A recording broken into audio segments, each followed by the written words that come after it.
എല്ലാവർക്കും വിനീത നമസ്കാരം. ശ്രീമദ് ഭാഗവതം ദശമസ്കന്ധം ഉത്തരാർത്ഥം അധ്യായം 63 ശ്ലോകം 37, 38, 39, 40, 41, 42 6 ശ്ലോകങ്ങൾ ഇന്ന് നമുക്ക് നോക്കാം. മഹാദേവൻ ഇതാ ശ്രീകൃഷ്ണ ഭഗവാനെ സ്തുതിക്കണം. ഗഹനമായ സ്തുതിയാണ്. ഓം നമോ ഭഗവതേ വാസുദേവായ. ഓം നമോ ഭഗവതേ വാസുദേവായ. ഓം നമോ ഭഗവതേ വാസുദേവായ. കൃഷ്ണായ വാസുദേവായ ഹരയേ പരമാത്മനെ പ്രണതക്ലേശനാശായ ഗോവിന്ദ നമോ നമഃ. ശ്ലോകം 37. തവാവതാരോയമകുണ്ഠധാമൻ ധർമ്മസ്യ ഗുപ്തൈ ജഗതോ ഭവായ വയം ച സർവേ ഭവതാനുഭാവിതാ വിഭാവയാമോ ഭുവനാനി സപ്ത. പരിമിതമായ ശരീരാവയവങ്ങളോടുകൂടിയ ഒരാള് ലോകരൂപനായി എങ്ങനെയാ ഭവിക്കുക എന്ന് ആർക്കെങ്കിലും ശങ്കയുണ്ടെങ്കിൽ അത് വേണ്ട എന്നതാ മനസ്സിലാക്കാൻ വേണ്ടിയിട്ടതാ. ഈ കാണപ്പെടുന്ന പരിമിത സ്വരൂപത്തോടു കൂടിയവനല്ല ഭഗവാനെ അവിടുന്ന്. അങ്ങയുടെ സ്വരൂപത്തിന് ഏതു കാലത്തും നാശമില്ല. അങ്ങനെ ഇരിക്കുന്ന ഭഗവാൻ ധർമ്മം പരിപാലിക്കുകയും ലോകത്തെ അനുഗ്രഹിക്കുകയും ചെയ്യാൻ വേണ്ടി കരുണയോടുകൂടി സ്വീകരിച്ച ലീലാവിഗ്രഹമാണ് ഈ കാണപ്പെടുന്ന ദിവ്യമംഗള സ്വരൂപം. ദിക്പാലകന്മാരായ ഞങ്ങള് നിന്തിരുവഴിയാൽ രക്ഷിക്കപ്പെട്ടവരായിട്ട് സപ്തലോകങ്ങളെയും പരിപാലിക്കുന്നു. ത്വമേകാദ്യ പുരുഷോദ്വിതീയ തുര്യ സ്വദൃഖേ ദുരഹേതുരീശ പ്രദീയസേധാപി യഥാ വികാരം സ്വമായയാ സർവഗുണ പ്രസിദ്ധി. എന്നാൽ രക്ഷിക്കപ്പെടാൻ യോഗ്യരായിട്ടുള്ള ദിക്പാലകന്മാരും അവരാൽ രക്ഷിക്കപ്പെടുവാൻ യോഗ്യങ്ങളായ സപ്തഭുവനങ്ങളും എന്നെ കൂടാതെ ഉണ്ടെങ്കിൽ ഞാൻ തന്നെ ബ്രഹ്മം എന്ന് മുമ്പ് പറഞ്ഞ വാക്യം എങ്ങനെയാ അത് ശരിയാവുക എന്നൊന്നും ശങ്കിക്കണ്ട എന്ന് പറയേണ്ടതാ അടുത്ത സ്തുതിയില്. അജ്ഞാനികൾക്ക് തോന്നുന്ന ഭേദം ജ്ഞാനികൾക്ക് തോന്നുന്നില്ല. ജ്ഞാനികൾക്കാണ് ഭേദം തോന്നുന്നത്, ജ്ഞാനികൾക്ക് ഭേദഭാവനയൊന്നും ഇല്ല. അതുകൊണ്ട് ബ്രഹ്മസാക്ഷാത്കാരത്തിൽ സജാതീയ വിജാതീയാദി ഭേദപ്രതീതി ഉണ്ടാകുന്നില്ല എന്നത് ഉറപ്പിച്ചു പറയുകയാണ്. അവസ്ഥാത്രയമുള്ളവരായ ജീവാത്മാക്കളുടെ പ്രകൃതിഭൂതനായ ആദ്യപുരുഷൻ അവിടുന്നാണ്. അതുകൊണ്ട് സജാതീയ ഭേദം അങ്ങയിലില്ലാത്തത് കൊണ്ട് അവിടുന്ന് ശുദ്ധനും സ്വപ്രകാശ ജ്ഞാനസ്വരൂപനും ആകുന്നു. ശുദ്ധനായിരിക്കുന്ന നിന്തിരുവടിയിൽ നിന്ന് ഉപാധിയോഗ നിമിത്തം ജീവജാലങ്ങൾ ഉണ്ടാകുന്നതല്ലാതെ വാസ്തവമായ ജീവഭേദം ഇല്ല എന്ന് അതിന്റെ അർത്ഥം. യഥാഗ്നേ ക്ഷുദ്രാ വിസ്ഫുലിംഗാഹ വിച്ഛരന്ത്യേവമേവ ആസ്മദാത്മാന സർവ ഏവ ആത്മാനോ വ്യുച്ഛരന്തി.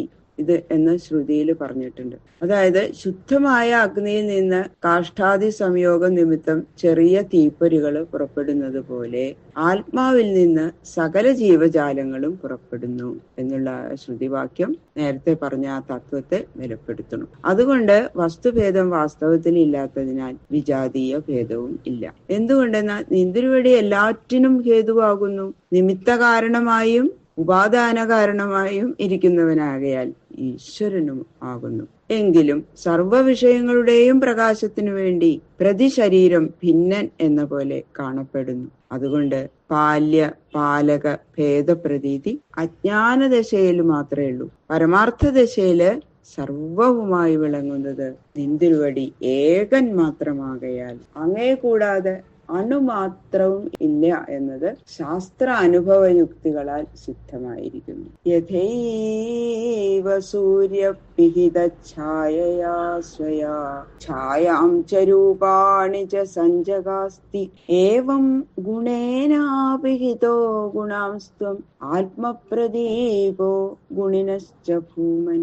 സൂര്യന്റെ പ്രകാശത്തിൽ നിന്ന് സംഭവിച്ച മേഘാദി ഛായകള് സൂര്യനെ മറയ്ക്കുന്നുണ്ട്. എങ്കിലും സൂര്യൻ ആ മേഘങ്ങളെയും മേഘങ്ങളാൽ മറയ്ക്കപ്പെടുന്ന ഘടാദി പദാർത്ഥങ്ങളെയും പ്രകാശിപ്പിക്കുന്നത് പോലെ നിന്തിരുവടിയുടെ മായാശക്തിയിൽ നിന്ന് ഉത്ഭവിച്ച് അഹങ്കാരം ജീവരൂപനായ അങ്ങയെ മറയ്ക്കുന്നുവെങ്കിലും ആ ജീവൻ ഗുരൂപദേശത്താൽ മലനിർമുക്തനായി ഭവിക്കുമ്പോൾ ഗുണങ്ങളെയും അവയോട് ചേർന്നിരിക്കുന്ന ജീവന്മാരെയും പ്രകാശിപ്പിക്കുകയും താൻ സ്വയമേവ പ്രകാശിക്കുകയും ചെയ്യുന്നു. അതുകൊണ്ട് അങ്ങയിൽ സംസാരഗന്ധ ലേശം പോലും ഇല്ല എന്നുള്ളത് പരമാർത്ഥമാകുന്നു. അതുകൊണ്ട് സർവസാക്ഷിയായിരിക്കുന്ന അങ്ങ് സംസാരിയല്ല. ശുദ്ധാവസ്ഥയിൽ ജീവൻ കൂടി സംസാരിയല്ലാതിരിക്കെ പരമാത്മാവായ നിന്തിരുവടി സംസാരി അല്ല എന്ന് പ്രത്യേകിച്ച് പറയേണ്ടതില്ലല്ലോ. എൻ മായാമോഹിതധിയ പുത്രധാരഗൃഹാദിഷു ഉന്മജ്ജന്തി നിമജ്ജന്തി പ്രസക്താ പ്രജിനാർണവേ എന്ന് മാത്രമല്ല, മായയ്ക്ക് ആശ്രയമായും അതുകൊണ്ട് തന്നെ അന്യരെ മോഹിപ്പിക്കുന്നവനുമായ നിന്തിരുവടിക്ക് മോഹം എങ്ങനെയുണ്ടാവും? എല്ലാവരെയും മോഹിപ്പിക്കുന്ന ഭഗവാൻ അവിടത്തേക്ക് എങ്ങനെ മോഹം ഉണ്ടാവും? ഇന്ദ്രജാലം കാണിച്ചു മറ്റുള്ളവരെ മോഹിപ്പിക്കുന്ന കളിക്കാരൻ അവന്റെ ആ കളി കൊണ്ട് മോഹിക്കാത്തതുപോലെ സ്വമായാശക്തിയാൽ ജഗത്തിനെ മോഹിപ്പിക്കുന്ന നിന്തിരുവടിക്ക് മോഹം ഇല്ല എന്നുള്ളത് പറയാതെ തന്നെ മനസ്സിലാവുമല്ലോ. ഹേ ഭഗവൻ, യാതൊരു നിന്തിരുവടിയുടെ മായാശക്തിയാൽ മോഹിക്കപ്പെട്ട ജീവാത്മാക്കള് ദുഃഖ സമുദ്ര സ്വരൂപമായിരിക്കുന്ന പുത്രധാര ഗൃഹാദികളിൽ ഏറ്റവും ആസക്തരായിട്ട് ദേവാദി ശരീരങ്ങൾ പ്രാപിച്ച് ഉയരുകയും സ്ഥാവരാദി ശരീരങ്ങൾ പ്രാപിച്ച് താഴുകയും ചെയ്യുന്നു. സംസാര സുഖത്തെ താല്പര്യമുള്ളവരായി ഭവിക്കുക നിമിത്തം പുണ്യപാപകർമ്മങ്ങൾ ചെയ്യുകയും അത് നിമിത്തം ദേവന്മാർ തുടങ്ങി വൃക്ഷാദികൾ വരെയുള്ള ഉച്ചനീച ദേഹങ്ങൾ സ്വീകരിച്ച് ജനന മരണ പാശത്തിൽ നിന്ന് വിട്ടുപോവാൻ കഴിയാത്തവരായി ഭവിക്കുകയും ചെയ്യുന്നു. ഇങ്ങനെ അന്യരെ ബന്ധിക്കുന്ന മായയുടെയും നാഥനായിരിക്കുന്ന നിന്തിരുവടിയെ മോഹിപ്പിക്കാൻ ആ മായയ്ക്ക് ശക്തിയില്ല. ഈശ്വരനായ നിന്തിരുവടിയെ മായയ്ക്ക് ബാധിക്കാൻ സാമർഥ്യമില്ല. നിന്തിരുവടിയെ ആശ്രയിച്ചാണ് മായ ജീവാത്മാക്കളെ മോഹിപ്പിക്കുന്നതെന്ന് വിവേകം ഉള്ളവർക്ക് അറിയാൻ സാധിക്കും എന്നർത്ഥം. ദേവദത്തമിമം ലബ്ധ്വാ നൃലോകമജിതേന്ദ്രിയ യോ നാദ്രിയേതത് ത്വൽപാദൗ സശോച്യോ ഹ്യാത്മവഞ്ചക. അങ്ങനെ മുകളിൽ പറഞ്ഞ പോലെ ജീവൻ, ഈശ്വരൻ എന്നുള്ള വ്യവസ്ഥ വിവരിച്ചതിന് ശേഷം ഈശ്വരനായ ഭഗവാൻ അവിടുത്തെ ഭജിക്കാതിരിക്കുന്നവന്റെ ജന്മം വ്യർത്ഥമാണ് എന്നതാ 2 ശ്ലോകങ്ങൾ കൊണ്ട് പറയാണ്. ഹേ ദേവ, കർമാധ്യക്ഷനായ നിന്തിരുവടിയാൽ കർമ്മഫലാനുസാരേണ നൽകപ്പെട്ടിരിക്കുന്ന ഈ മനുഷ്യദേഹം ഭഗവാന്റെ കാരുണ്യം കൊണ്ട് കിട്ടിയതാണ്. ഈ മനുഷ്യദേഹം, അങ്ങനെയുള്ള മനുഷ്യദേഹം ഇപ്പോൾ സിദ്ധിച്ചിരിക്കെ നിത്യാനിത്യ വസ്തു വിവേകം ചെയ്ത് ഇന്ദ്രിയങ്ങളെ ജയിച്ച് നിന്തിരുവടിയുടെ പാദപത്മങ്ങൾ ഭജിച്ച് ജന്മം സഫലമാക്കാൻ ശ്രമിക്കാതിരിക്കുന്നവൻ ആരായാലും വേണ്ടതില്ല. അവൻ ആത്മവഞ്ചകനും സജ്ജനങ്ങളാൽ വ്യസനിക്കപ്പെടുവാൻ തക്കവണ്ണം താണ നിലയിൽ ഇരിക്കുന്നവനും ആകുന്നു. ഭജനത്തിന് ഉചിതമായ മാനുഷ ജന്മം ലഭിച്ചാൽ നിന്തിരുവടിയെ ഭജിക്കണം. അങ്ങനെ ചെയ്യുന്നില്ലെങ്കിൽ ജന്മം നിഷ്ഫലം എന്ന് ധരിക്കാതെ ഇരിക്കുന്നതാണ് കഷ്ടം. ജന്മം നിഷ്ഫലമാണെന്ന് ധരിക്കാത്തവർ, അവരെ പറ്റി എന്തു പറയാനാ? വ്യസ്ത്വാം വിസൃജതേ മർത്യ ആത്മാനം പ്രിയമീശ്വരം വിപര്യേന്ദ്രിയാർത്ഥാർത്ഥം വിഷമത്യമൃതം ത്യജൻ. സകല ശരീരങ്ങളിലും ആത്മാവായും പ്രേമസ്വരൂപനായും നിയന്താവുമായിരിക്കുന്നത് ഭഗവാനെ അവിടുന്നാവുന്നു.